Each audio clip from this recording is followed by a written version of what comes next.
Salut à toutes et à tous, c'est Rivanino, j'espère que vous allez bien. On se retrouve dans la suite de cette playlist sur le langage de programmation C++, et dans cette vidéo, on va faire quelque chose d'un petit peu spécial, un petit peu différent de d'habitude. On va pas vraiment voir une nouvelle notion, on va plutôt s'attaquer en fait à quelque chose de très intéressant et de très important aussi, c'est en fait l'agencement, la structuration de votre programme. Donc jusqu'à présent, en fait, je me contentais de rester dans le fichier du main, donc dans le source.cpp qu'on appelle généralement main.cpp, application.cpp, source.cpp, etc. Ça représente en fait le fichier dans lequel notre application va tourner, dans lequel on a ce qu'on appelle notre point d'entrée, c'est notre fonction main en fait. Donc sachez que c'est possible de faire un programme qui n'a pas de fonction main et qui va en fait ne pas être un programme mais plutôt une bibliothèque, donc soit une bibliothèque dynamique, c'est-à-dire une DLL qui va se rattacher à notre programme lorsqu'il est en cours d'exécution, ou une bibliothèque statique .lib qui va se rattacher au programme au moment de sa compilation. Je ferai une vidéo sur la différence entre les bibliothèques statiques et les bibliothèques dynamiques. Pour l'instant, le sujet c'est vraiment en fait la structuration de notre programme, parce qu'il faut savoir que évidemment j'ai parlé des fichiers d'entête, donc les fichiers header, j'ai également parlé des fichiers sources, mais à quoi servent-ils finalement? Pour l'instant on n'en a pas vraiment eu l'utilité, on les a même pas du tout utilisés, on les avait même pas vus, on s'en est pas servi. Donc aujourd'hui ce que je vous propose c'est justement de reprendre en fait un petit peu le fichier que j'avais fait sur les classes, l'héritage, où j'avais fait le guerrier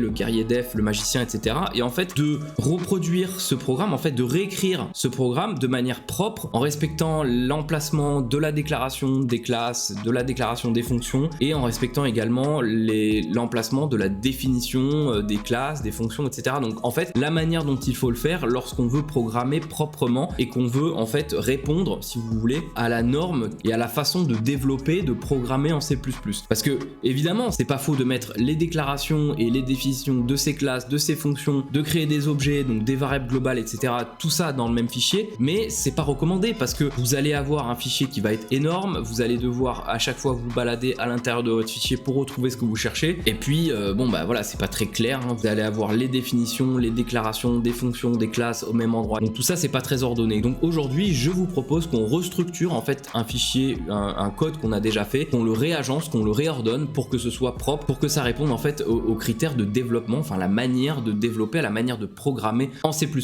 Donc je décale ma cam en bas à droite de l'écran, et ici je vais zoomer, hein, vous inquiétez pas, et simplement là voilà, on va un petit peu repasser sur le code. Peut-être qu'au cas échéant on va rajouter une ou deux fonctions, parce qu'étant donné que maintenant on a vu tout ce qui était en rapport avec le polymorphisme, je pense qu'il y a des choses à faire ici. Vous voyez par exemple display attributes, etc. On peut faire une fonction virtuelle qui va en fait afficher à chaque fois les attributs de la classe parent plus celle de la classe enfant, etc. Donc forcer en fait à utiliser une classe virtuelle en fonction de l'objet sur lequel on fait appel à cette fonction. On peut également rendre virtuel coup de marteau. Bon, il y a quelques petites choses à faire. Donc ce qu'on va faire en fait d'abord, je vais me débarrasser de tous ces onglets, je sais pas trop pourquoi j'ai tout ça, voilà. Et ici en fait ce qu'on va faire c'est qu'on va créer deux nouveaux fichiers. On va créer un fichier d'entête, donc un fichier header en anglais, qui va stocker les déclarations en fait de toutes nos classes et des fonctions. On va créer un fichier source, donc un deuxième fichier .cpp dans lequel on va mettre les implémentations, en fait les définitions de nos classes et des fonctions de nos classes, enfin des méthodes de nos classes. Alors on pourrait aller encore plus loin si vous voulez et organiser même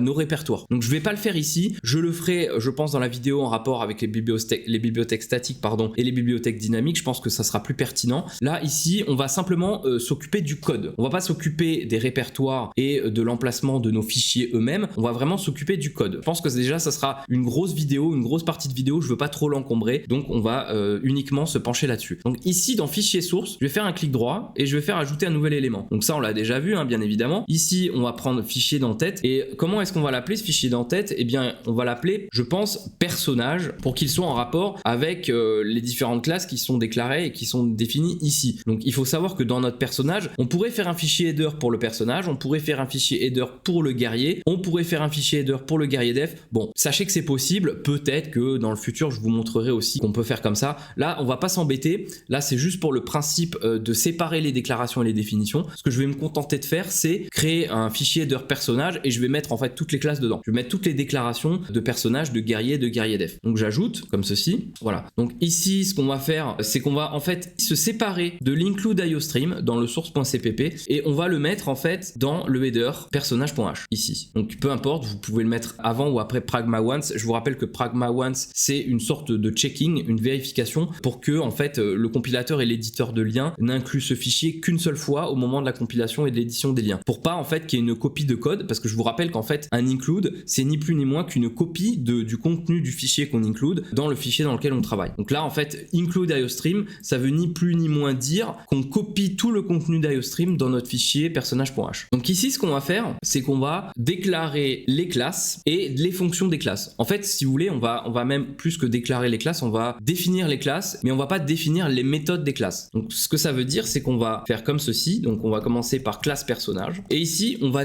déclarer uniquement, attention pas définir, les méthodes de la classe personnage. Donc les méthodes de la classe personnage, il n'y en a pas en fait. On va quand même déclarer le constructeur, on va pas le définir, on va le déclarer. Ce qu'on va faire c'est qu'on va simplement faire une copie de ça et ici, tac, point virgule. Donc il faut pas évidemment oublier de faire public de points. Donc là ce qu'on va faire après le constructeur c'est qu'on va déclarer les variables membres qui sont privés. Donc je rappelle que je fais comme ça ici, je mets les membres publics avant les membres privés parce que ce que l'utilisateur a besoin de voir quand il entre dans la définition, l'implémentation d'une classe, quand il a besoin de se renseigner, c'est voir d'abord ce que lui peut faire, à quoi il peut accéder et ce qui l'intéresse ce sont les fonctions de la classe qu'il est en train de regarder, sur laquelle il est en train de se renseigner. Il n'a pas forcément envie de savoir quels sont les membres privés, les membres dont il n'a pas accès ou indirectement, il veut d'abord s'intéresser aux méthodes qui sont publiques. Donc d'abord on met toutes les méthodes publiques et à la suite on met les membres privés. Donc qu'est-ce qu'on a comme membres privés? Bon bah là on va simplement se contenter de faire un copier-coller ici. Ah ils sont protected,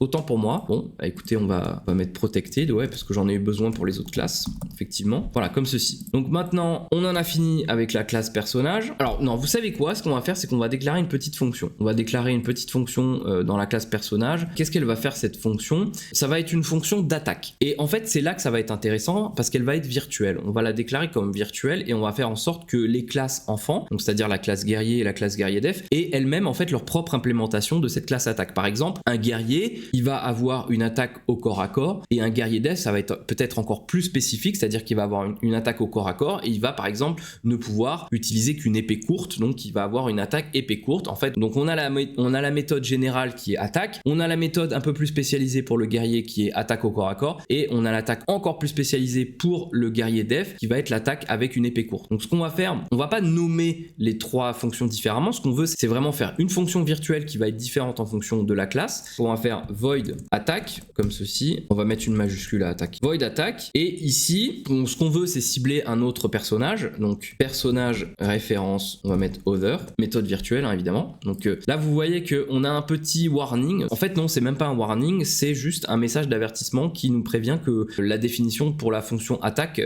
n'a pas été créée, c'est-à-dire que le compilateur ne la trouve pas et du coup il nous fait signe, il nous dit attention là tu es en train de déclarer une fonction mais où est sa définition? Voilà, ça va être justement le but en fait de créer un fichier source qui va contenir toutes les définitions, toutes les implémentations des méthodes de nos classes. Donc là pour l'instant on se contente de les déclarer. Ce qu'on aurait pu faire aussi c'est faire un fichier dans lequel on déclare nos classes et basta, c'est-à-dire qu'on ne fait rien d'autre, on fait par exemple classe personnage point virgule, donc on déclare uniquement la classe, on la définit ailleurs et on définit encore ailleurs les méthodes ou alors on les définit directement dans le fichier, dans le deuxième fichier. Bon, chacun sa méthode. Moi, personnellement, je fais comme ça, c'est-à-dire que je déclare une classe, je déclare ses méthodes et je les définis en fait dans un autre fichier qui va contenir les définitions, l'implémentation de toutes les méthodes, de toute la classe concernée ou des classes concernées. Là, en l'occurrence, on va définir les méthodes de personnages, de guerrier def. Donc là, c'est pas très grave hein, qui nous dit ça pour l'instant. On va ignorer parce qu'on va définir les méthodes par la suite. Donc là, on va déclarer la classe guerrier. Donc la classe guerrier, elle va avoir son constructeur. Son constructeur, on va se contenter de le prendre ici, comme ça. Là, on va juste copier en fait la déclaration du constructeur. Ici, là, on a un problème de point virgule, effectivement. J'ai pas pris le point virgule, comme ceci. Là, on a une erreur. Oui, c'est sûr que si je ne fais pas ça, donc de point public personnage, il va pas comprendre que c'est une classe fille de la classe personnage. Voilà, donc là, on n'a plus de problème. Et on a encore un problème. Ah, oui, effectivement. Voilà.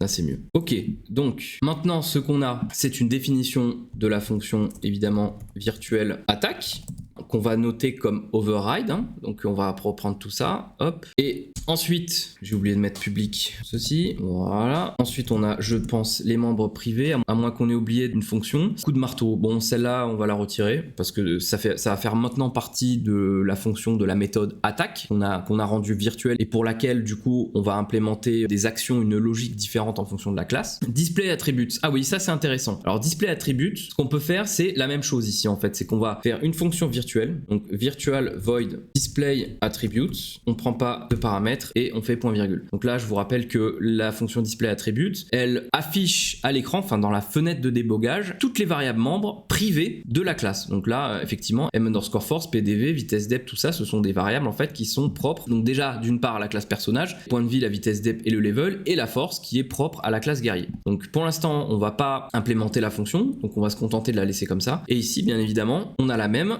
et on va rajouter override pour bien préciser qu'on est dans la classe fille. Donc là, c'est bon. Donc on va rajouter, je crois que c'est unsigned int m_force, voilà, comme ceci. Et pour finir avec la déclaration de nos classes, on a la classe guerrier def qui hérite également de la classe guerrier. Donc là en fait ce qu'on va faire, c'est qu'on va on va copier le constructeur, tac, donc celui-là il est assez long, on va mettre public, de point, copier-coller, voilà. Donc là il faut rajouter bien évidemment les m_armor, oui effectivement m_armor, si on déclare pas la variable membre, il va nous retourner effectivement une erreur. Donc là ce qu'on va faire, c'est qu'on va tout de suite déclarer m_armor comme ceci, oups, ouais, si j'oublie le type, hein, unsigned int m_armor. Donc maintenant ici on a nos deux méthodes qui sont virtual void attack et virtual void display attributes qu'on va également déclarer ici, voilà. Alors sachez qu'il existe des méthodes virtuelles pures. Donc les méthodes virtuelles pures, je les verrai dans une vidéo prochaine. Ça consiste en fait ici faire quelque chose comme ça, égale 0 par exemple.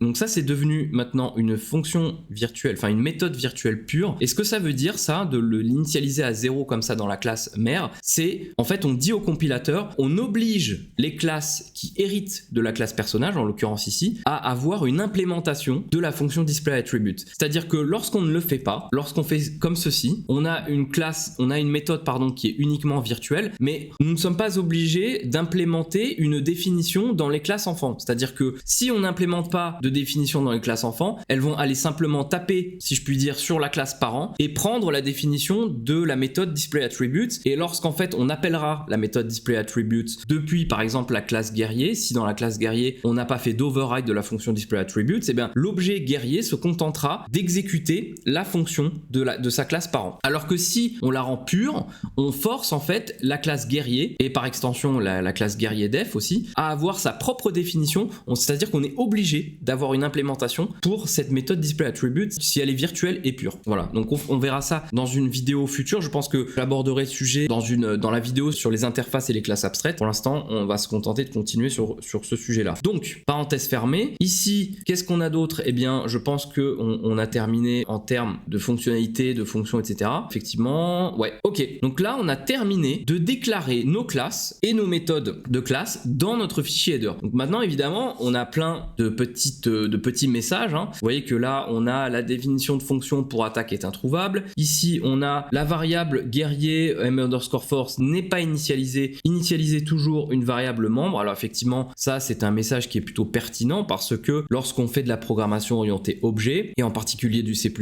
on suit une méthode de programmation qui s'appelle RAI, donc Resource Acquisition is Initialization. Ça veut dire qu'en fait, dès lors qu'on initialise un objet, qui est un objet, quand on dit objet, c'est un objet, une classe, hein, et bien en fait, on initialise tout de suite ses membres. C'est-à-dire qu'on leur donne une valeur, on les fait pointer vers une adresse mémoire, on les initialise, on leur assigne quelque chose. On ne les laisse pas vacants, on ne les laisse pas sans valeur, sans initialisation, donc c'est quand même quelque chose d'important. Donc ce message est plutôt pertinent. Donc voilà, ensuite les messages, les autres, ce sont les mêmes, hein. Ce sont à chaque fois, voilà, en fait le compilateur nous dit qu'il ne connaît pas la définition pour les fonctions qu'on a déclarées ici. Et bien c'est ce qu'on va faire tout de suite. Donc ici, encore une fois, dans fichier source, on fait un autre clic droit, ajouter, nouvel élément, et là cette fois-ci, on va faire un fichier source qu'on va appeler personnage.cpp, voilà, comme ceci. Et dans personnage.cpp, on va faire un include, cette fois fois-ci, on fait un include entre guillemets parce que on est en train d'inclure un fichier qui est local, qui ne fait pas partie de la bibliothèque standard C++ par exemple, ou d'une librairie quelconque. Là, c'est vraiment quelque chose qui est dans notre projet. Donc, on fait un include de personnage.h par exemple. Enfin, pas par exemple, c'est personnage.h comme ceci. Et voilà. Donc ici, ce qu'on va pouvoir faire,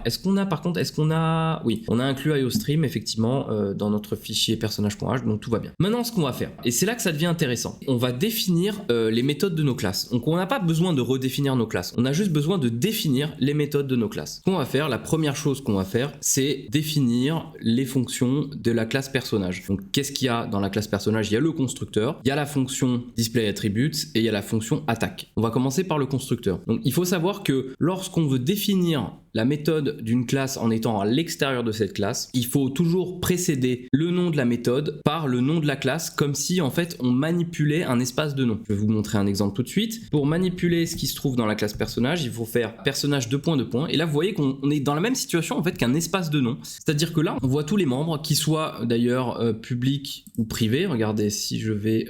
j'ai fermé, je sais pas pourquoi il s'est fermé. Voilà, donc là, c'est protected, autant pour moi, donc là en fait on va faire protected ici aussi, voilà. Donc là je vois tout en fait, je vois absolument tout.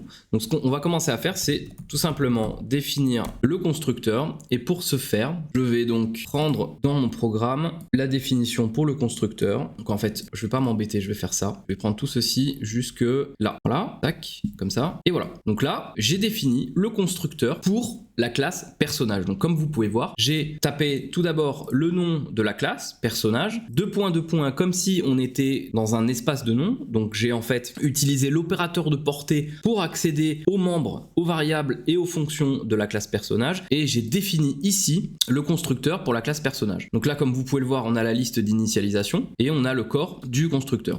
Ensuite, qu'est-ce qu'on a? On a la méthode attaque et la méthode displayAttributes. Sachez que évidemment les variables membres privées, dans notre cas protected, celles-là on n'a pas besoin de les redéclarer, on n'a pas besoin de remettre unsignedInt, mpdv, vitessedep, mlevel. La déclaration de ces variables là dans notre déclaration de la classe personnage ici suffit. On a juste besoin en fait de définir les méthodes. Donc ce qu'on va faire ici, c'est qu'on va faire void personnage attaque, voilà, comme ceci. Là, bien évidemment, c'est un personnage, enfin une référence d'un personnage, on va appeler other aussi, et on l'implémente ici. Bon, déjà, qu'est-ce qu'elle fait, cette méthode? Et la question que vous vous posez peut-être, c'est pourquoi il n'y a pas le mot-clé virtual? Pourquoi, étant donné que c'est une fonction virtuelle, avant void, pourquoi on ne met pas virtuel comme dans la déclaration à l'intérieur de la classe? Eh bien, tout simplement parce que le mot-clé virtuel ne fonctionne que lorsqu'on déclare la méthode à l'intérieur de la classe. On peut aussi, bien évidemment, déclarer et définir la méthode au même endroit, donc comme on l'a fait précédemment, mais si on décide de simplement déclarer la méthode dans la classe et de la définir ailleurs, eh bien en fait on ne peut pas mettre le mot-clé virtuel. Regardez, si je mets virtual, ici on a une erreur qui va nous dire spécificateur non valide en dehors d'une déclaration de classe. Donc là, étant donné qu'on n'est pas dans la déclaration de la classe, on est en train de définir la méthode de cette classe, mais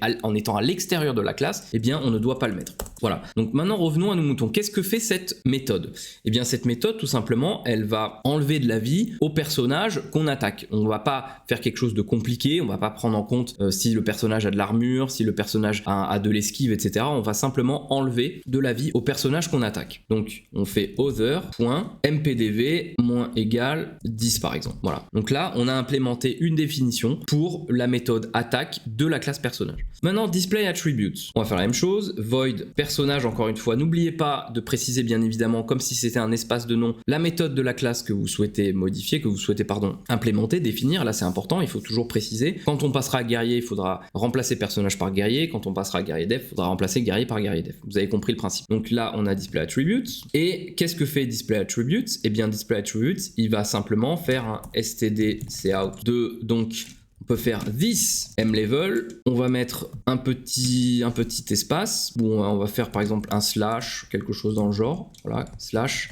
this mpdv, espace, slash, espace, et this, qu'est-ce qu'on a? Là je vois pas à cause de ma caméra. This mvitesdep, et bien sûr on termine par un petit std_handle, c'est-à-dire qu'on flush, prime le cache dans le flux et on fait un retour à la ligne. Donc ici on a bien une fonction qui affiche le level, les points de vie et la vitesse dep. Et vous voyez que je me suis servi du mot-clé this. Donc vous voyez que au fur et à mesure, les notions qu'on apprend, eh bien on s'en sert en fait en permanence. Donc là c'est vraiment la manière que moi j'implémenterai de manière professionnelle une classe et les méthodes méthode de cette classe, donc que je l'ai déclarée et que je l'ai définirai. Donc maintenant on va passer à la classe guerrier. Donc en fait ce que je vais faire, c'est que je vais simplement faire un copier-coller de tout ça et je vais remplacer à chaque fois guerrier. Je vais mettre donc ici, enfin je vais remplacer personnage par guerrier. Ici je mets guerrier. Ici on a le constructeur pour le guerrier. Ici, alors là par contre on va prendre dans source.cpp tout ça en fait. Regardez, hop. Dans notre vie de développeur il faut se faciliter la tâche. On recopie pas de code tant qu'on peut le faire, tant qu'on peut faire du copier-coller, on le fait. Voilà, on va pas retaper le code qu'on n'a pas besoin de retaper. Une base sur laquelle on peut se reposer, eh bien on s'en sert pour faire de la propagation, de la copie de code. Là vous voyez que si je fais ça, regardez, hop, un CTRL V et c'est terminé.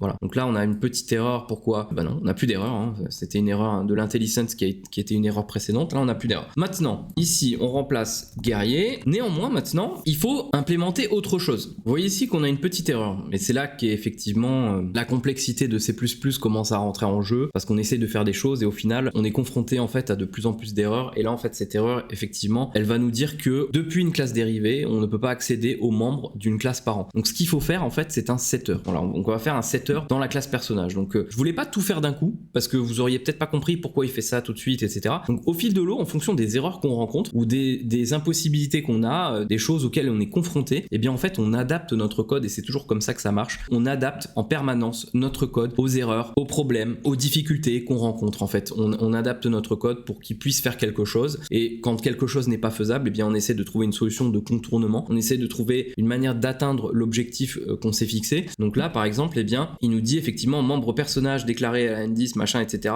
protégé, inaccessible via un pointeur ou objet personnel. En fait ce que ça veut dire c'est que là on est en train d'essayer de manipuler une variable membre protected ou privée, peu importe, elle est protected, c'est pas grave. Depuis une classe dérivée, on ne peut pas y toucher. En revanche, si on fait un setter, là, on va pouvoir le faire. Donc, ce qu'il faut faire, c'est ici revenir dans personnage.h et on va faire ici dans les fonctions, dans les méthodes, également une fonction virtuelle, virtual void set pdv. Et là, en fait, on va faire point virgule et dans personnage.cpp on va revenir ici avant de passer à guerrier. Donc là j'ai oublié de le prendre, on va le prendre comme ceci, on va prendre juste ça puisque le void ne fonctionne pas. Hop, ici, tac, void personnage de point set pdv et là on définit la fonction et évidemment là on va faire unsigned int pdv par exemple, unsigned int pdv ici, et là on va faire en fait this opérateur flèche mpdv égale moins pdv comme ceci. Donc là maintenant en fait au lieu de faire ceci, on va faire ça. On va remplacer ceci par other setPDV 10. Bon, là, on aurait pu faire quelque chose de plus clair, mais on va se contenter de faire ça pour l'exemple, parce qu'on pourrait en fait faire une fonction en fait qui prend en compte les dégâts que se reçoit le personnage, ou alors une altération tout simplement des points de vie. Et pour enlever des points de vie, au lieu de faire setPDV 10, qui est pas forcément très compréhensible, là on croit en fait qu'on est en train d'assigner la valeur 10 au point de vie de notre personnage, alors qu'en fait quand on regarde ici, non, on retire 10 points de vie au point de vie du personnage qu'on est en train d'attaquer. Continuons. Maintenant, qu'est-ce qu'il nous reste? Il nous reste à modifier ceci. Donc là, c'est plus personnage display attribute, c'est guerrier display attribute. Donc ici, dans display attribute, pourquoi ça fonctionne,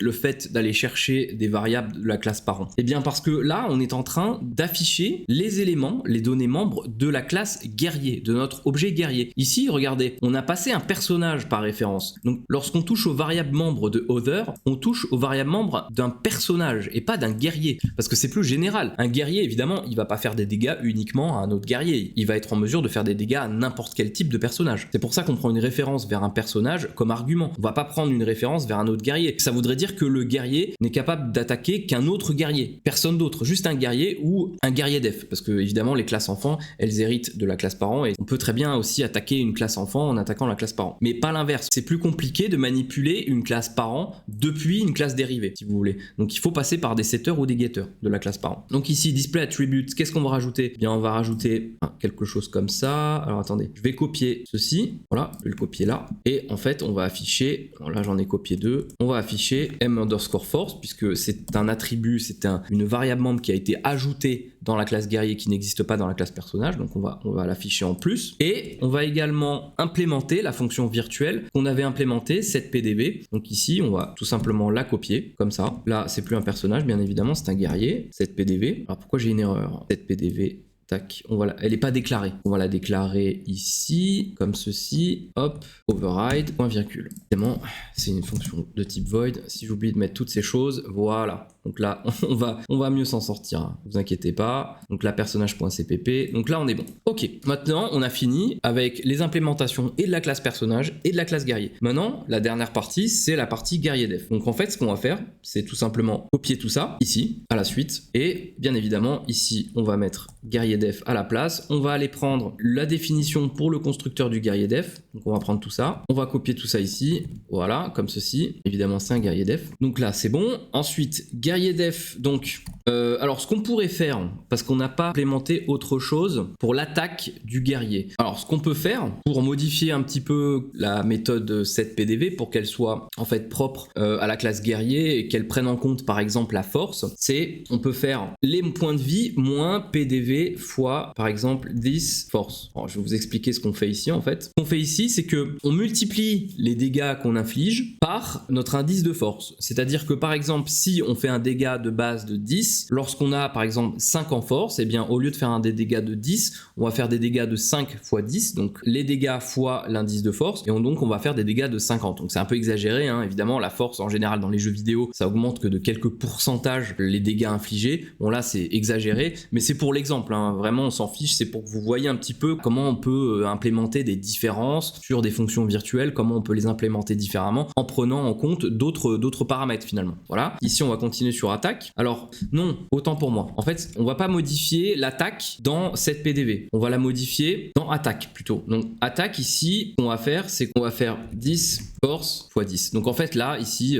on prend bien en compte la force lorsqu'on fait des dégâts aux joueurs d'en face. Par contre, ce qu'on va pouvoir modifier, alors attendez, je regarde parce que là je me perds un petit peu. Guerrier, display attribute, guerrier setPDV, d'accord. Bon, on est ici en fait, voilà. Ici, d'accord, on enlève les points de vie. Donc display attribute, dans le guerrier def, eh bien on va rajouter l'armure. Donc, on va faire ceci, tac, voilà, m_armor, évidemment c'est le guerrier def, comme ceci. Donc là on n'a plus l'erreur sur armor, bien évidemment. Ici, guerrier def setPDV qu'on n'a évidemment pas déclaré dans le personnage, donc on va le faire ici, voilà. On revient dans notre fichier CPP et maintenant on est bon. Donc maintenant ce qu'on peut faire ici, regardez, au niveau de l'attaque de notre guerrier def. Donc ici dans l'attaque on est d'accord qu'on a fait setPDV, la force de notre attaquant, donc nous en fait, notre force fois un dégât de base de 10. Maintenant ce qu'on peut faire en fait chez le guerrier def, c'est modifier setPDV. On peut modifier setPDV pour faire en sorte que on ait une diminution des dégâts reçus en fonction de l'armure. Donc ce qu'on peut faire ici, c'est par exemple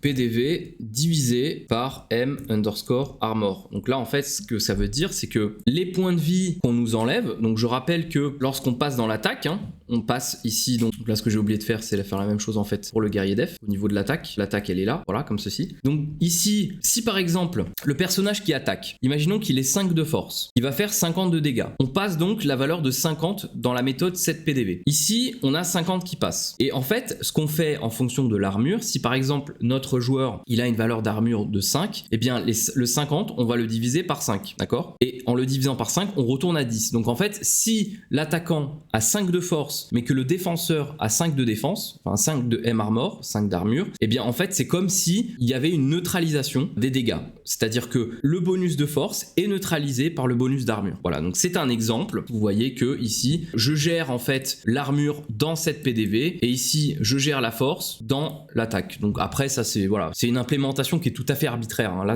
c'est pas forcément comme ça que je le ferai. Il faudrait que je réfléchisse un petit peu à l'implémentation qui serait la plus propre et la plus intuitive et la plus optimisée. Là, c'est pas forcément le cas. C'est pas forcément la plus propre et la plus réglementaire, si je puis dire. Mais c'est juste à titre d'exemple. C'est pour vous montrer, là, pour reprendre un exemple sur les fonctions virtuelles, les méthodes virtuelles, pour aller de pair avec la redéfinition de fonctions virtuelles, pour aller de pair avec la restructuration d'un programme, comment on ferait pour séparer déclaration, définition de classe, de méthode. Donc voilà ce qu'on a vu en fait dans cette vidéo. Donc ici on va se servir de ce qu'on a fait. Au tout début je vais faire un include ici. Donc là on est de retour, hein, dans notre fichier source, hein, notre fichier où il y a notre main en fait, hein. Donc je fais un include de perso.h.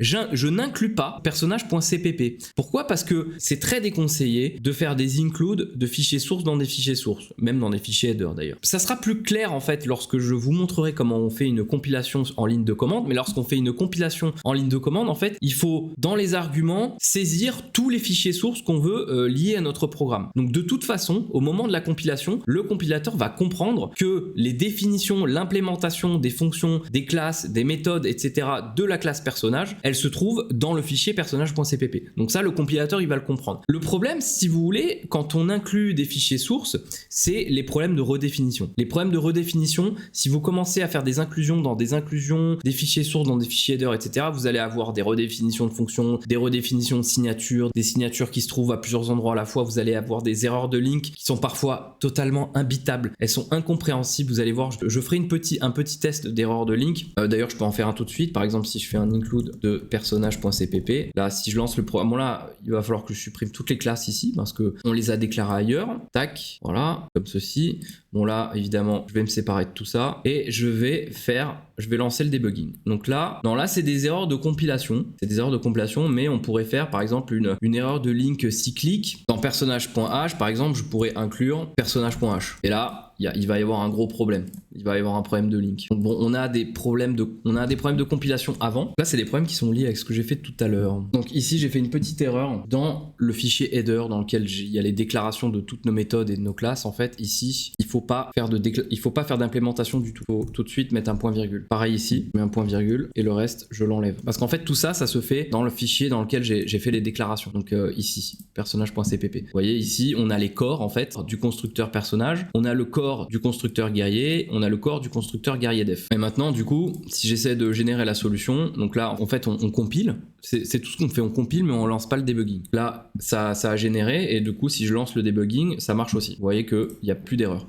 Donc maintenant, si je voulais, en fait, volontairement, générer une erreur de link, dans ma vie de développeur débutant C++, les erreurs de link, c'est ce que j'ai le plus rencontré. Parce qu'à la limite, les erreurs de compilation, d'une part, elles sont relativement compréhensibles la plupart du temps, sauf si c'est des erreurs venues d'un autre monde. Mais en plus de ça, c'est relativement facile à comprendre et c'est relativement facile à corriger. En revanche, les erreurs de link, c'est souvent un cauchemar. Les erreurs de link, moi j'ai passé souvent des heures à essayer de les débugger, quoi. Au début de ma vie de programmeur, c'était une catastrophe. Donc, regardez, je vais en provoquer une volontairement. Ici, je vais inclure personnage.cpp. Donc une chose que je vous ai clairement déconseillé de faire, c'est-à-dire inclure déjà un fichier source. C'est en général quelque chose qu'il faut éviter de faire. Si j'essaie de le faire, je lance le programme. Voilà, là on a de jolies erreurs. Regardez comme c'est incompréhensible. Ici, on a par exemple public C déclaration guerrier unsigned int point d'interrogation guerrier arrobas et défini dans personnage.obj. Mais qu'est-ce que c'est que ça? Déjà, ce qu'il faut comprendre là-dedans, c'est qu'il y a une redéfinition. C'est-à-dire que il y a une fonction qui existe déjà. Il parle de quelle fonction? En fait, il parle du constructeur. Regardez, on a guerrier guerrier unsigned unsigned int, etc. Là, on reconnaît bien en fait le constructeur de notre guerrier. Et ici, toutes ces erreurs-là, c'est des problèmes de signature. C'est-à-dire qu'il a vu qu'il existait deux définitions pour la même fonction. Et personnage.obj, c'est en fait, c'est-à-dire que la compilation s'est bien passée, qu'il a réussi à générer le fichier .obj, qui est le fichier résultant d'un fichier source. Donc quand un fichier source est compilé, il est transformé en fichier .obj en C++. Et ensuite, le linker, lui, il va prendre les objets obj et il va en faire un fichier exécutable. Donc là, il n'a pas atteint le stade de création, de génération d'un fichier exécutable. Il s'est arrêté au fichier obj parce qu'il n'arrive pas à lier entre eux, c'est édition de lien, c'est le linker, on appelle ça. Il lie les fichiers sources entre eux pour créer un fichier exécutable. Là, il n'a pas réussi à le faire, donc il y a un problème dans le fichier .obj. Pourquoi? Eh bien, tout simplement parce que on a inclus deux fois la définition de toutes nos fonctions. Là, vous voyez que si on regarde dans la liste d'erreurs, en fait, on a toutes nos fonctions. On a toute la fonction attaque du guerrier def, la fonction attaque du guerrier, les constructeurs de guerrier, de personnages de guerrier def. Donc en fait, on a une redéfinition de toutes les méthodes de personnages de guerrier def. Voilà. C'est pour ça que je vous dis que inclure un header, ça suffit. Pourquoi? Parce que au moment de la compilation, on inclut déjà le compilateur, lorsque vous ne le faites pas à la main en ligne de commande, le compilateur, il inclut déjà tous les fichiers sources présents dans votre projet au programme. Voilà. Voilà. Donc vous n'avez pas besoin de faire des includes de fichiers CPP. Et je rentre plus en profondeur, en détail, parce que moi, vraiment, comme je vous le dis, je le répète, au début, c'était vraiment des problèmes avec lesquels je devais faire face et que c'était pas forcément simple de comprendre ce qui se passait en fait. J'étais là, je me disais, mais qu'est-ce qui se passe? Qu'est-ce que j'ai fait? Pourquoi j'ai ce comportement? Pourquoi j'ai une erreur? Parfois, il y a des erreurs qui font 8, 10, 12 lignes avec des caractères spéciaux de partout.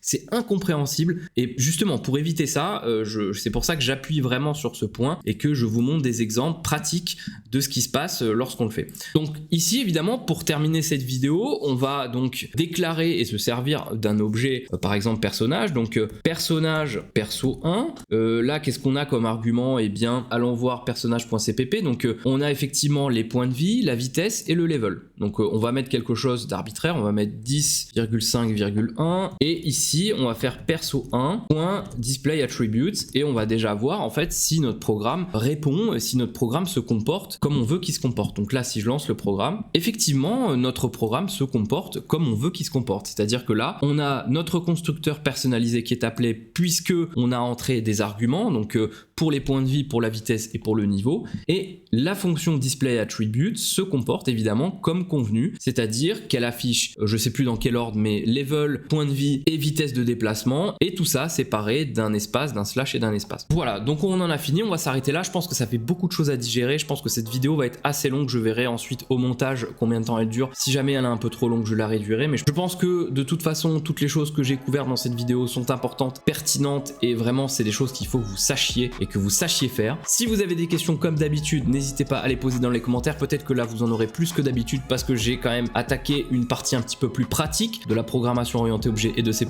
On s'est mis un petit peu dans une situation réelle, si je puis dire, même si c'est une situation très simple, hein, même si elle est réelle, elle reste très simple. Si vous avez aimé cette vidéo, n'hésitez pas à mettre un petit pouce bleu, n'hésitez pas à vous abonner si ce n'est pas encore fait. Moi ça me donne énormément de force et ça me motive à vous sortir encore et toujours plus de contenu. Je vous dis à bientôt dans la prochaine vidéo de cette playlist sur le langage de programmation C++. Ciao ciao!